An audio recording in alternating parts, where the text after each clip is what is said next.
We've tried to lead the way on international cooperation regarding AI at least since 2019, when we agreed to a set of OECD AI principles that actually later in 2019 also became G20 AI principles. This is about trustworthiness, explainability, transparency, accountability, a human-centered approach, much of what has also been discussed here today.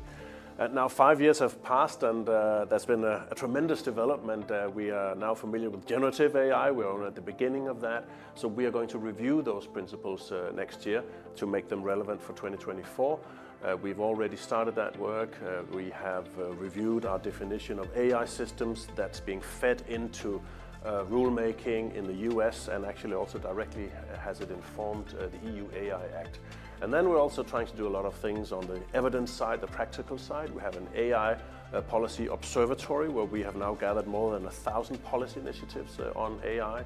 We have an incidents tracker where we try to see if there's any structure to the way generative AI falters from time to time. We have an experts network, and so we're doing a lot to bring, to grow the evidence base, if you like, around AI for policymakers.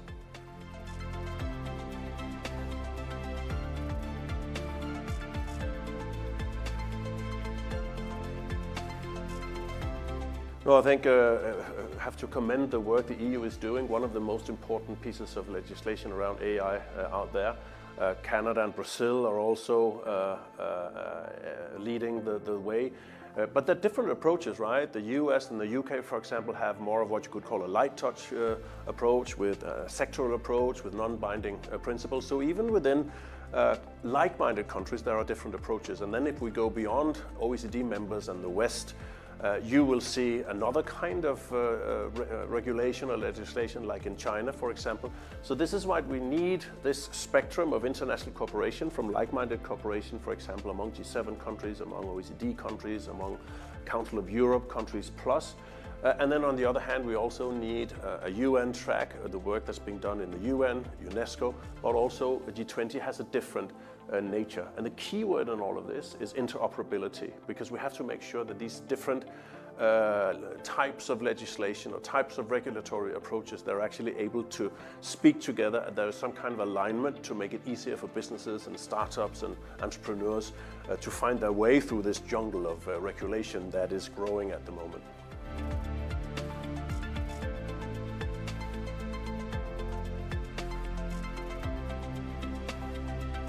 Oh, I think that's going to be an ongoing battle. I don't think we'll reach a point where we can say now AI is trustworthy. Things are moving so quickly also with generative AI, and to be honest, regulators are playing a catch-up game. So I don't think we can reach a point where we say this is trustworthy AI, we've finally done it. I think that's going to be an ongoing battle or pursuit of trustworthiness for regulators.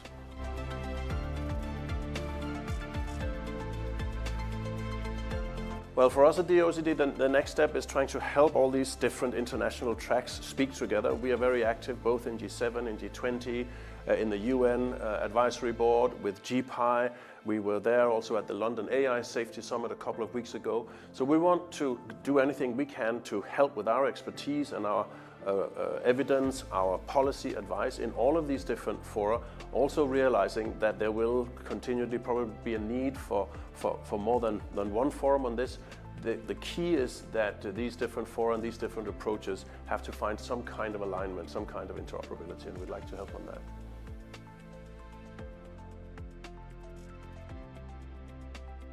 There are many events around AI, and I think this is a really important event. It is focused on EU, but it's very much an inclusive and outward-looking event. This is why in my panel, for example, you had representatives from the US, from Canada, from UNESCO. And I think that is key also for Europe. And even though Europe is now well advanced in terms of regulation with the EU AI Act, there is still a need to talk to the outside world, and I think this conference is a testimony to that.